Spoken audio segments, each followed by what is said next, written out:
kabar pemirsa TVR Parlemen dimanapun Anda berada? Berjumpa lagi dalam program TVR 17 bersama saya Nazia Sudirja. Tepat pukul 17 waktu Indonesia Barat kami hadirkan kepada Anda sejumlah informasi paling baru dan menarik seputar kinerja dan kegiatan DPR RI yang telah disajikan oleh redaksi TVR Parlemen. Pemirsa TVR Parlemen, inilah TVR 17 selengkapnya.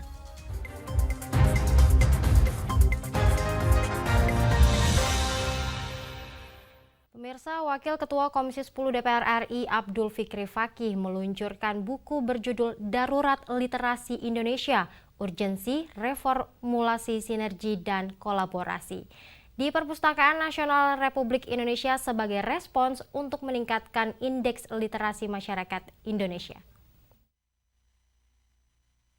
Wakil Ketua Komisi 10 DPR RI Abdul Fikri Fakih meluncurkan buku berjudul Darurat Literasi Indonesia, Urgensi, Reformulasi, Sinergi, dan Kolaborasi di Perpustakaan Nasional Republik Indonesia sebagai respon untuk meningkatkan indeks literasi masyarakat. Abdul Fikri menyampaikan bahwa tingkat literasi Indonesia berada di peringkat 74 dari 79 negara, sehingga sudah masuk dalam kondisi darurat dan harus segera diatasi. Penerbitan buku ini bertujuan untuk meningkatkan minat baca serta memantik kepedulian masyarakat terhadap darurat literasi yang terjadi di Indonesia. Urgensi, sinergi, dan kolaborasi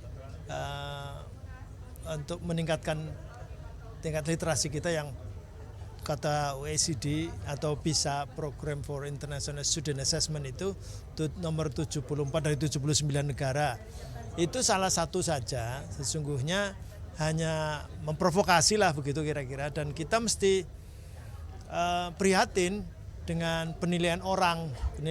Kita punya standar-standar sendiri, tetapi kita juga tidak boleh mengabaikan penilaian orang seperti itu. Ya kita harus merespon dan kita ada usaha. Kalau hanya masalah membaca sih kita merdeka, yang bisa baca konon katanya hanya 2% dan 98% tidak bisa baca, dan pemberantasan buta huruf sudah selesai lah saya kira. Lebih lanjut, Abdul Fikri berharap semua kegiatan Panja terkait literasi didokumentasikan berupa buku dan dapat memenuhi standar ilmiah, agar layak sebagai sumber referensi bagi penelitian mahasiswa S1 hingga S3, baik dalam negeri dan luar negeri. Samuel dan Yoga, TVR Parlemen melaporkan. Sebagai bagian dari strategi percepatan reformasi birokrasi, pelaksanaan zona integritas pada sejumlah unit kerja di Setjen DPR RI menuju wilayah bebas korupsi akan terus dilakukan pengawasan dan evaluasi.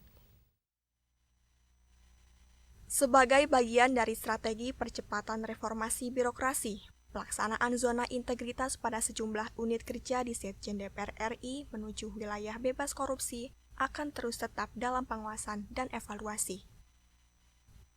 Biro Perencanaan dan Organisasi Setjen DPR RI bersama Menpan RB menyelenggarakan sosialisasi pelaksanaan zona integritas di lingkungan Setjen DPR RI menuju wilayah bebas korupsi dan wilayah birokrasi bersih dan melayani.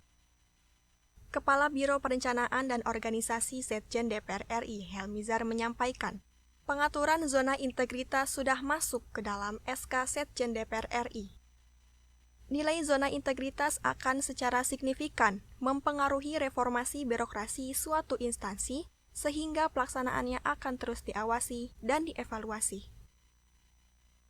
Jadi sebenarnya acara ini adalah sosialisasi ZI ya, zona integritas, karena belum semua unit kerja yang diusulkan WBK dan WBBM itu belum terpenuhi, maka kita mengingatkan kembali karena kita sudah ada SK Sekjen nomor 396 terkait pengaturan tentang zona integritas, dan di situ sangat rinci sekali diatur. Jadi karena nilai ZI ke RB itu sangat signifikan, sangat tinggi terkait dengan indeks-indeks yang ada di Sekretariat Jenderal itu juga sangat menentukan. Jadi kalau ZI-nya baik, maka RB kita juga akan baik. Jadi integritas itu sangat diperlukan. Helmizar berharap zona integritas bukan hanya menjadi sebuah program dan inisiatif, tetapi menjadi komitmen bersama untuk menjaga profesionalitas setiap unit kerja di Setjen DPR RI. Adila dan Koko, TVR Parlemen melaporkan. Pemirsa, permasalahan kurikulum pendidikan sekolah masih terjadi. Dibuktikan dengan tidak sinkronnya antara kurikulum Kementerian Pendidikan dengan Kementerian Perhubungan di Sekolah Menengah Kejuruan atau SMK Penerbangan. Permasalahan kurikulum pendidikan sekolah masih terjadi. Hal tersebut dibuktikan dengan tidak sinkronnya antara kurikulum Kementerian Pendidikan dengan Kementerian Perhubungan. Dalam hal ini terjadi di Sekolah Menengah Kejuruan atau SMK Penerbangan, di mana kurikulum yang digunakan oleh SMK Penerbangan tidak diakui oleh Kementerian Perhubungan. Anggota Komisi 10 DPR RI Ledia Hanifa mengatakan, adanya permasalahan tersebut terjadi karena tidak adanya kesesuaian kurikulum yang disusun oleh Kementerian Pendidikan dan Kebudayaan dengan Kementerian Perhubungan. Ledia Hanifa meminta Komisi 10 DPR RI untuk memanggil Dirjen Vokasi Kementerian Pendidikan dan Kebudayaan serta Kementerian Perhubungan untuk mendiskusikan permasalahan tersebut agar kurikulum pendidikan vokasi segera diselesaikan. Kalau kita lihat SMK itu kan pendidikan vokasi. Pendidikan vokasi prosentase terbesarnya adalah diharapkan mereka lulus bisa masuk ke dunia kerja. PR besarnya adalah bagaimana kurikulum yang dibentuk itu harus sesuai dengan kebutuhan di lapangan pekerjaannya. Nah, ketika kemudian ada laporan bahwa ternyata kurikulum SMK Penerbangan yang disusun oleh Kementerian Pendidikan Kebudayaan ternyata tidak diakui oleh Kementerian Perhubungan, berarti kan ada masalah. Untuk diketahui, mewujudkan pendidikan vokasi yang kuat memang membutuhkan kerja keras dengan dukungan berbagai pihak. Alhasil, kondisi pendidikan vokasi yang belum seutuhnya baik menjadi tantangan sendiri bagi DPR dan pemerintah. Bondan dan Jaya, TVR Parlemen melaporkan. Selanjutnya pemirsa, Kementerian Agama berencana menjadikan Kantor Urusan Agama atau KUA menjadi tempat pencatatan pernikahan semua agama. Hal ini bertujuan untuk mengintegrasikan data pernikahan dan perceraian di Indonesia. Informasi selengkapnya sesaat lagi, untuk itu tetaplah bersama kami di TVR 17.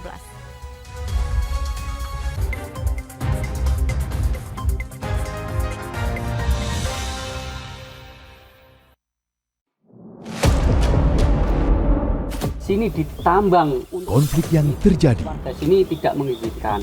masalah yang tersisihkan menjadi kesenjangan sosial.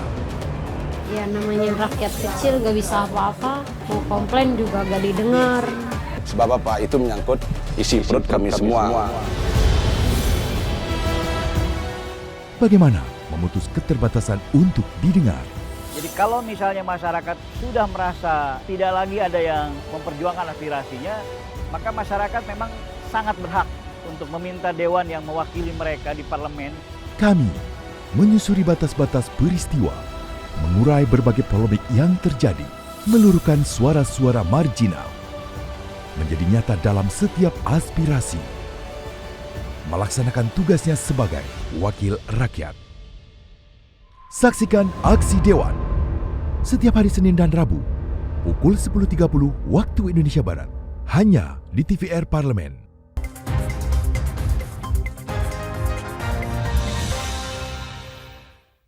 Anda kembali bersama kami di TVR 17. Pemirsa, sebelumnya KUA hanya mencatat data pernikahan bagi masyarakat beragama Islam, sedangkan masyarakat non-Islam mencatat pernikahannya di pencatatan sipil. Kini Kementerian Agama berencana agar KUA dapat mencatat seluruh pernikahan umat dari agama manapun. Wacana ini menimbulkan berbagai macam opini publik dan akan menimbulkan hambatan pada Undang-Undang Perkawinan dan Peraturan Menteri Dalam Negeri terkait pengadaan pejabat pencatatan perkawinan. Saksikan informasi selengkapnya yang telah dihimpun oleh tim redaksi TVR Parlemen dalam segmen Lensa Parlemen berikut ini.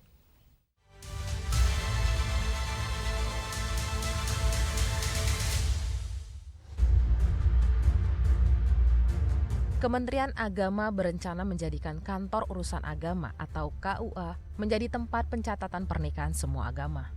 Hal ini bertujuan untuk mengintegrasikan data pernikahan dan perceraian di Indonesia. Sebelumnya, KUA hanya mencatat data pernikahan bagi masyarakat beragama Islam. Sementara masyarakat selain agama Islam mencatat pernikahannya di pencatatan sipil. Wacana ini menimbulkan berbagai macam opini publik dan akan menimbulkan hambatan pada Undang-Undang Perkawinan dan Peraturan Menteri Dalam Negeri terkait pengadaan pejabat pencatatan perkawinan. Sehingga perlu memperhatikan secara matang terkait aspek konsolidasi regulasi dan organisasi.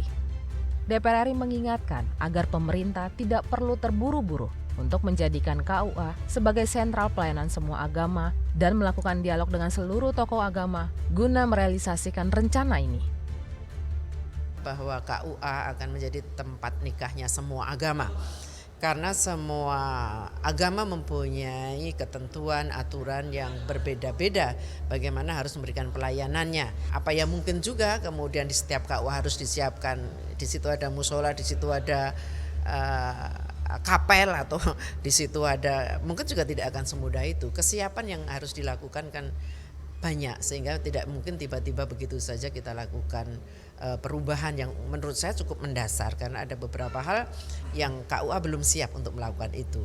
Kalau itu harus disiapkan tuh jangkanya juga panjang, tetapi yang terpenting adalah dengarkan dulu, ajak bicara dulu. Para pemangku kebijakan dalam hal ini adalah tokoh-tokoh agama yang memang mempunyai pemahaman yang final di agamanya masing-masing. Ya betul, Kementerian Agama adalah menteri semua agama, tetapi untuk hal-hal prinsip karena masing-masing punya keterikatan aturan-aturan sendiri yang memang itu belum terlalu mudah untuk bisa dilaksanakan. Pak Menteri harus lebih mendengarkan dulu daripada mengeluarkan statement. Agama merupakan hal prinsipal bagi setiap individu, di mana setiap keyakinan memiliki aturan masing-masing termasuk aturan pernikahan.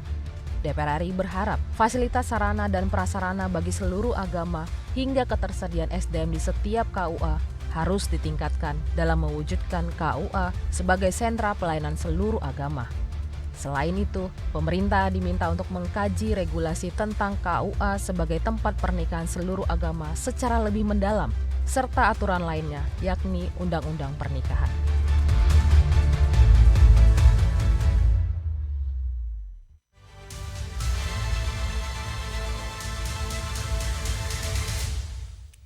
Pemirsa, pemerintah kembali mengumumkan impor beras dengan kuota sebesar 3 juta ton sepanjang 2024.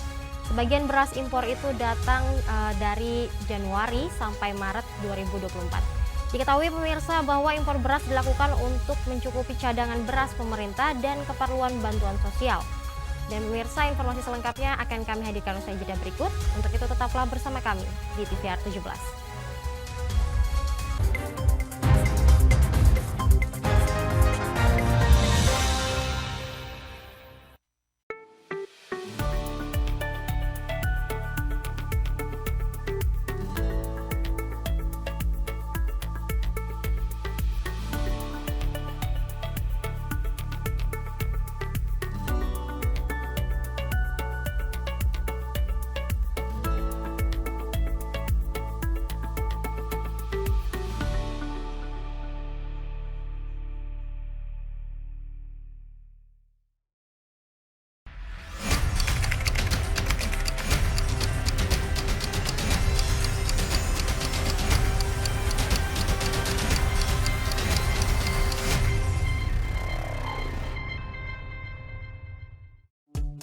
DPR RI memiliki fungsi diplomasi dalam menjalankan politik luar negeri sesuai dengan pasal 116 Undang-Undang MD 3. Kontribusi aktif BKSAP DPR RI memainkan peranan penting dalam memenangkan persaingan global melalui IPU, IPA, IPPF, AIPA, dan PUIK. BKSAP memiliki komitmen yang tinggi dalam krisis kemanusiaan dunia. Fungsi diplomasi dijalankan untuk mendukung upaya pemerintah dalam melaksanakan politik luar negeri.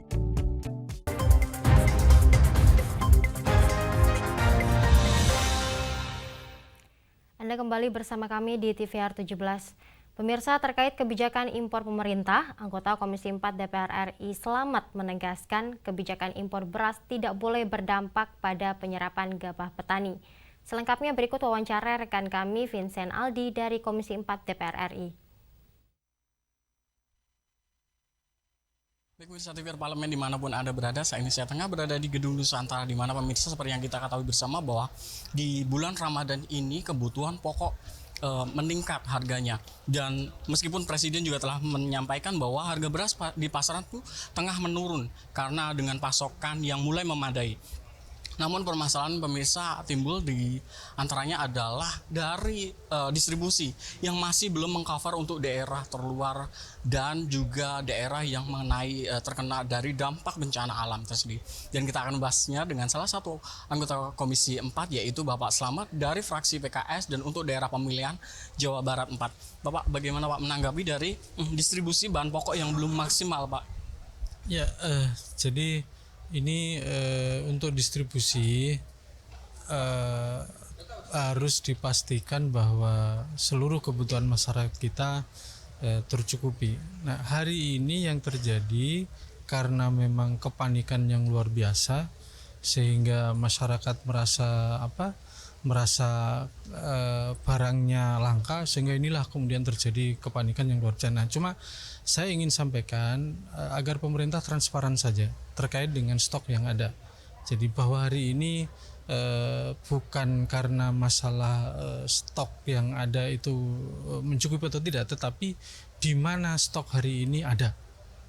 Artinya stok ini hari ini ada dikuasai oleh pemerintah, oleh swasta, mohon maaf. Ya, jadi oleh swasta, sehingga bagaimana maunya pengusaha saja, mau didistribusikan kemana, yang penting dia dapat untung.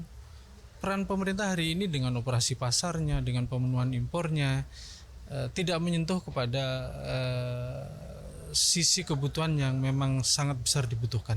Sehingga disinilah kemudian pemerintah harusnya hadir, bagaimana menata kembali terkait dengan tata kelola distribusi pangan kita. Lantas bagaimana Pak mengenai wacana yang sudah masuk beras impor itu dengan yang akan datang yaitu panen raya beras sendiri, Pak? Apakah nantinya akan menjadi surplus dan bagaimana dengan kesejahteraan dari para petani itu tersendiri, Pak?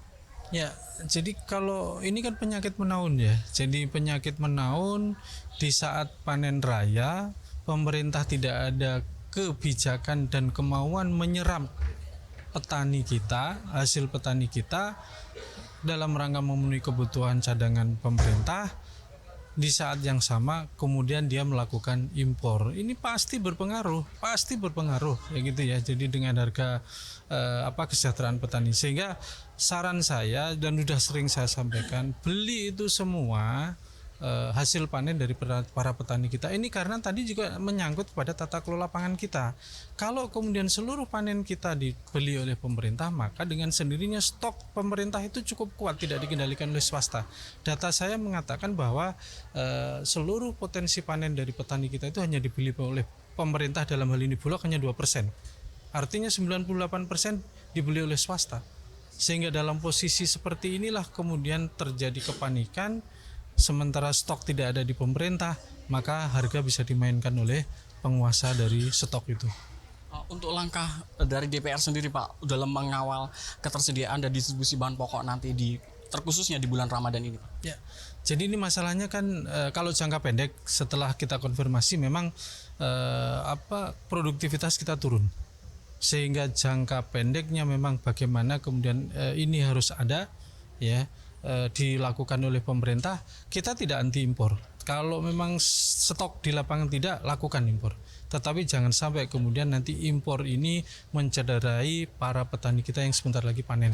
Cukup seberapa kebutuhan hari ini diproyeksikan ke depan masa panen pertama ini dibeli semua oleh pemerintah kita. Seperti itu. Oke, siap. Terima kasih banyak Bapak atas kesediaan waktunya, Bapak. Terima kasih, Mas ya. Ya, siap. Terima kasih, Pak. Baik pemirsa TV Parlemen, demikianlah wawancara saya dengan salah satu anggota Komisi 4 DPR RI yaitu Bapak Slamet, yang mana pemirsa tentunya DPR RI membutuhkan dari pemerintah yaitu transparansi, tata kelola pangan dan dukungan terhadap dari petani-petani lokal dengan membeli lebih banyak prosentase dari panen mereka. Terima kasih atas perhatian Anda pemirsa, kembali ke studio. Selanjutnya pemirsa, apa saja yang menjadi topik perbincangan di media online nasional pada hari ini? Usai jeda, tetaplah bersama kami di TVR 17.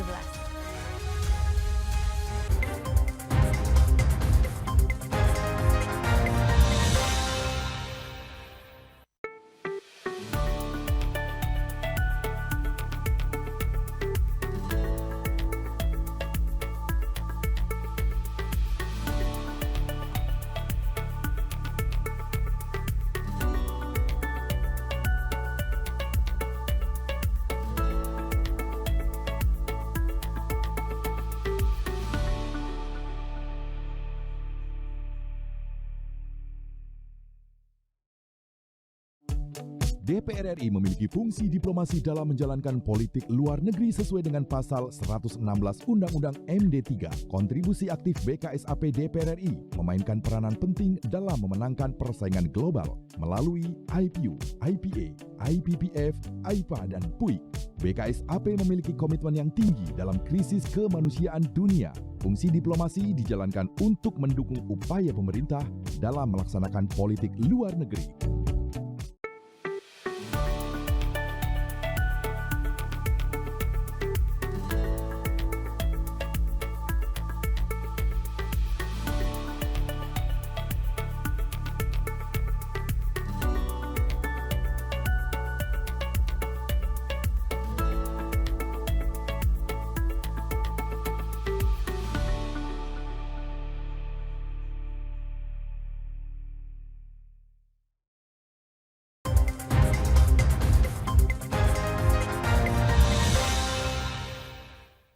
Anda kembali bersama kami di TVR 17. Pemirsa TVR Parlemen, kali ini kita masuk ke segmen media online nasional. Mari kita simak isu apa saja yang menjadi sorotan media serta tanggapan dari sejumlah anggota Dewan. Bersama rekan kami, Diva Rizka.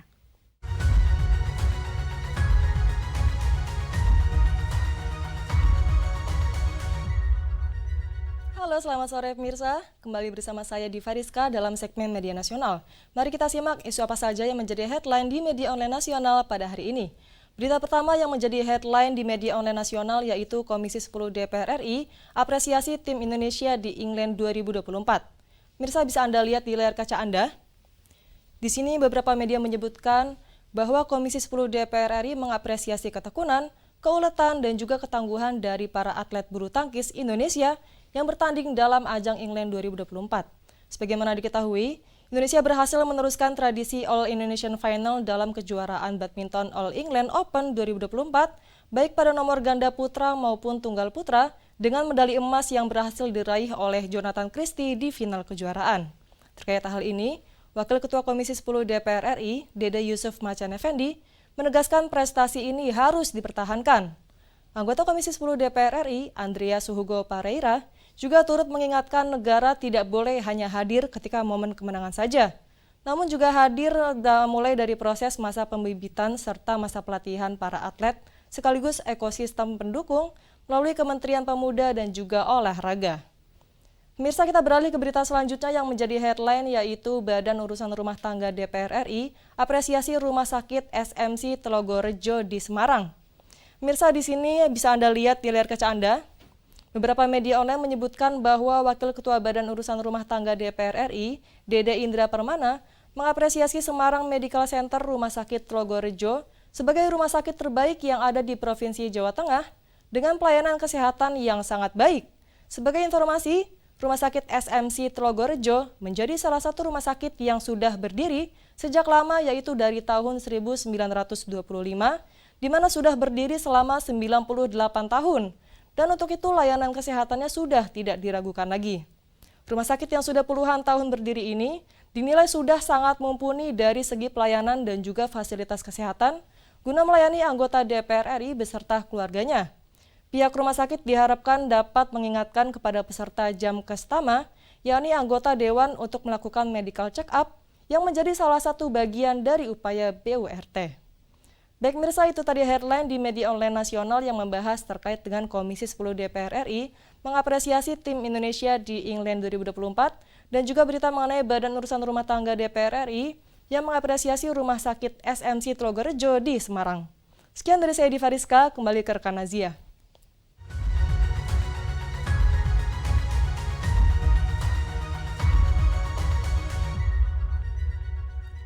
Terima kasih rekan Diva yang telah menyampaikan sejumlah update sorotan dari media online nasional pada hari ini. Pemirsa, segmen media online tadi sekaligus menutup program TVR 17 edisi sore hari ini. Saya Nazia Sudirja beserta seluruh kru TVR Parlemen yang bertugas mengucapkan terima kasih dan pamit undur diri dari hadapan Anda. TVR Parlemen, referensi Indonesia.